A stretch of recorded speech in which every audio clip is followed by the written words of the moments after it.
काले जंगल का रहस्य। एक छोटे से गांव के पास एक घना और डरावना जंगल था। लोग कहते थे कि इस जंगल में कुछ अजीब घटनाएं होती हैं। कुछ ने तो यह भी कहा कि रात के समय जंगल से रहस्यमय आवाजें आती हैं। लेकिन गांव के कुछ युवक, जो इन सब बातों को महज अफवाह मानते थे, उन्होंने तय किया कि वे जंगल में रात बिताएंगे और इसके रहस्यों का पता लगाएंगे। राजू, मोहन और सागर, 3 दोस्तों ने मिलकर एक शाम जंगल में जाने का फैसला किया।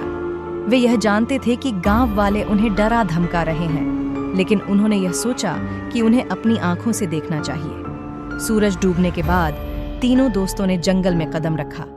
हवा में अजीब सी सर्दी थी और चांद भी बादलों के पीछे छिपा हुआ था।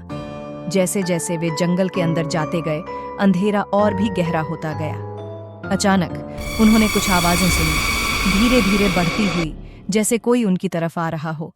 राजू ने मोहन से कहा, शायद यह बस कोई जानवर होगा। लेकिन सागर ने सिर झुकाकर कहा, नहीं, यह कोई सामान्य आवाज नहीं है। तभी दूर से एक डरावनी चीख सुनाई दी। तीनों के होश उड़ गए। वे दौड़ते हुए एक पुराने खंडहर नुमा मंदिर के पास पहुंचे। मंदिर के अंदर एक पुरानी मूर्ति रखी हुई थी और उसके चारों ओर रहस्यमय हरे रंग की रोशनी चमक रही थी। राजू ने डरते हुए कहा, यह जगह हमें छोड़नी चाहिए। लेकिन जैसे ही वे बाहर निकलने की कोशिश कर रहे थे, अचानक मंदिर के दरवाजे बंद हो गए। एक गहरी, डरावनी आवाज आई, तुमने इस जगह की शांति को तोड़ा है, अब तुम यहां से नहीं जा सकोगे। तीनों दोस्तों के रोंगटे खड़े हो गए। तभी मंदिर की दीवारों से धुआं उठने लगा और एक भूतिया आकृति सामने आई। उसकी आंखें लाल और चेहरे पर एक खौफनाक मुस्कान थी।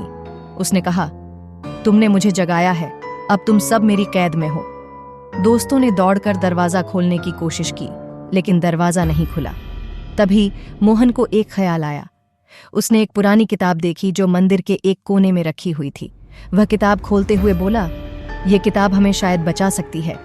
सागर और राजू ने मदद की और जैसे ही उन्होंने किताब से एक प्राचीन मंत्र पढ़ा, भूतिया आकृति चिल्लाती हुई गायब हो गई और दरवाजा खुल गया।